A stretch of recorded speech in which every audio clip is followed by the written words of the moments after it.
नमस्कार मेरे दोस्त, आप सबका स्वागत है हमारे YouTube चैनल दे तो दे स्तुति में। तो चलिए आज हम आप लोग को बताने वाले हैं हिंदी व्याकरण।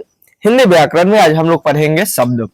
जितने भी शब्द होते हैं शब्द का वर्णन इस वीडियो में किया जाएगा। देखिए सबसे पहले है शब्द क्या होता है, शब्द किससे कहते हैं। तो शब्द जो है वर्णों एवं ध्वनियों के सार्थक मेल को शब्द कहते हैं। यानी जब वर्ण और ध्वनि आपस में मिलते हैं तो एक सार्थक शब्द बनाए। सार्थक का मतलब किसका, जिसका कुछ ना कुछ अर्थ हो, उसे हम बोलते हैं सार्थक। सार्थक को मेल को क्या बोलते हैं, शब्द बोलते हैं। जैसे में गाय, रोटी, हिमालय, कमल इत्यादि। ठीक है। शब्द जो है, शब्द को लगभग तीन आधार पर हम लोग बांटते हैं। पहला हो जाता है उत्पत्ति के आधार पर, दूसरा बनावट। बनावट को ही हम बोल देते हैं रचना, रचना की दृष्टि से भी। ठीक है, बनावट के आधार पे भी और रूपांतरण के आधार पे भी। उत्पत्ति की दृष्टि से शब्द जो होते हैं, उत्पत्ति की दृष्टि से शब्द जो होता है वह चार प्रकार का होता है। कितना प्रकार का होता है? चार प्रकार का। पहला तत्सम, दूसरा तद्भव, तीसरा देशज और चौथा जो होता है वह होता है विदेशज। बनावट या रचना की दृष्टि से शब्द जो होते हैं वह तीन प्रकार के होते हैं, रूढ़, यौगिक और युग रूढ़। ठीक है। और रूपांतरण के आधार पर जो शब्द होते हैं वो दो प्रकार के कौन होते हैं? विकारी और अविकारी। कौन होते हैं? विकारी और अविकारी। यदि आप इसका स्क्रीनशॉट लेना चाहते हैं तो ले सकते हैं। चलिए आप देखिएगा। तब तत्सम शब्द किसे कहते हैं? तो तत्सम शब्द होता है कि वह शब्द जो संस्कृत में भी लिखा जाता हो और हिंदी में वही शब्द से लिखा जाता हो। यानी हिंदी में संस्कृत के मूल शब्द को ही तत्सम कहते हैं। यानी जो हम हिंदी में लिखे हैं वही सेम संस्कृत का ही शब्द है, तो उसी को हम क्या बोलते हैं? तत्सम शब्द कहते हैं। जैसे में भिक्षा, क्या भिक्षा, जिसके लास्ट में छ है ना, छ, आपको छ दिखाई दे रहा है ना, या अगर आपको दिखाई दे रहा है तो आंख मूंद कर आप मान दीजिएगा कि वह शब्द जो है वह तत्सम होगा, क्योंकि तद्भव में छ नहीं रहता है, उसका रूप परिवर्तन हो जाता है। ठीक है। वाष्प, आम्र, हरिद्रा, अग्नि, कर्पूर, म्यूर इत्यादि शब्द जो है यह तत्सम शब्द में आते हैं। जहां भी कुछ पहचान है कि जिसके लास्ट में सरा आ जाए या छ आ जाए, सरा और छ दिख रहे हैं अगर शब्द में, तो वह आपके पास जो होगा वह तत्सम शब्द होगा। क्या होगा? तत्सम शब्द होगा। ठीक है। अगला तद्भव शब्द किसे कहते हैं? तो देखिए तत्सम के बिगड़े हुए रूप को, यानी जो तत्सम में था उसको थोड़ा सा रूप चेंज कर दिया गया और जो लिख दिया गया उसको हम क्या बोलते हैं? बिगड़े हुए रूप को क्या बोलते हैं? तद्भव शब्द बोलते हैं। जैसे में आग, यहाँ पे हम क्या बोले थे? अग्नि, लेकिन अब हम लोग क्या बोले? आग। कपूर, यहाँ पे क्या था? कर्पूर। आम, खेत, मोर, पंख इत्यादि इत्यादि, यह जो है यह तद्भव शब्द है। क्या है? तद्भव शब्द। यदि इसका आप स्क्रीनशॉट लेना चाहते हैं तो ले सकते हैं।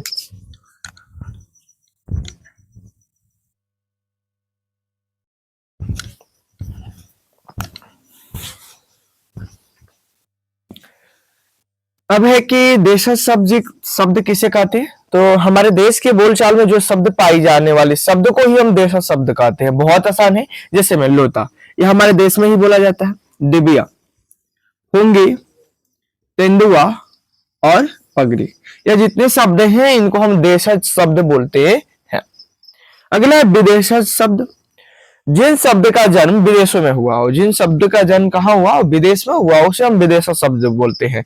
जैसे हॉस्पिटल, डॉक्टर, आराम, किस्मत,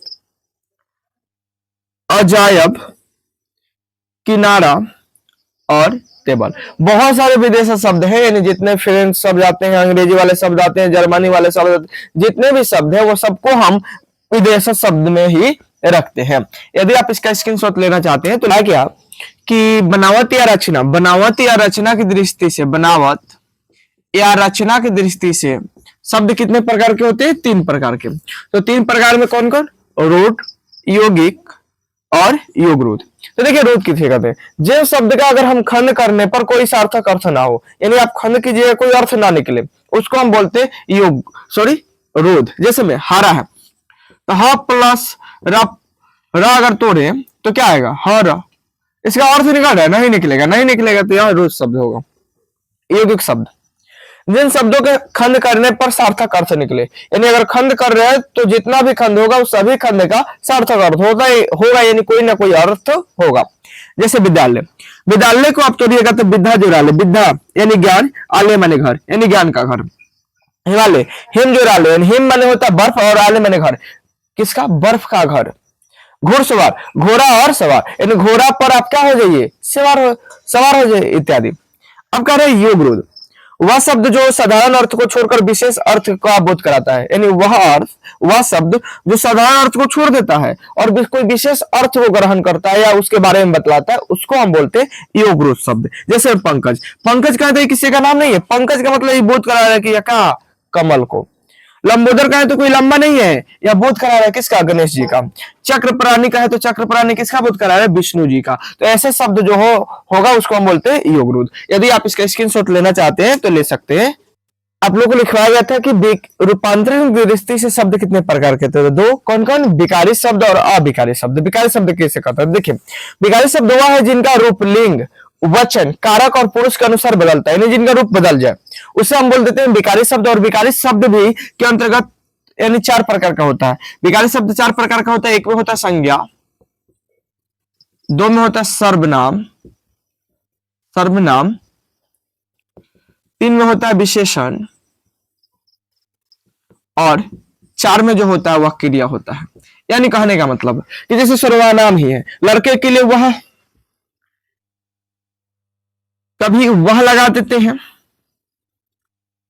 वह लड़का है और वह लड़की है, तो रूप बदल जा रहा है। ठीक है। अब विकारी शब्द का आता है कि वह शब्द जिनका रूप, लिंग, वचन, कारक और पुरुष के अनुसार नहीं बदलता है, उसे हम अविकारी शब्द कहते हैं। और यह भी 4 प्रकार का होता है। कौन कौन? क्रिया विशेषण, संबंध वाचक, समुच्चय वाचक और विषम यादि बोधक। क्या? विषम यादि बोधक। इससे पहले वाले क्लास में आपको बताया गया था कि एक पाई देखकर नीचे ऐसे दे दिया जाए तो इसको बोलते हैं विषम यादि बोधक का यह चिन्ह है। क्या है? चिन्ह है। यदि आप इसका स्क्रीनशॉट लेना चाहते हो तो ले सकते हैं। आशा करते हैं वीडियो आप लोगों को बहुत अच्छा लगा होगा। वीडियो अच्छा लगा होगा तो वीडियो लाइक कीजिएगा, शेयर कीजिएगा।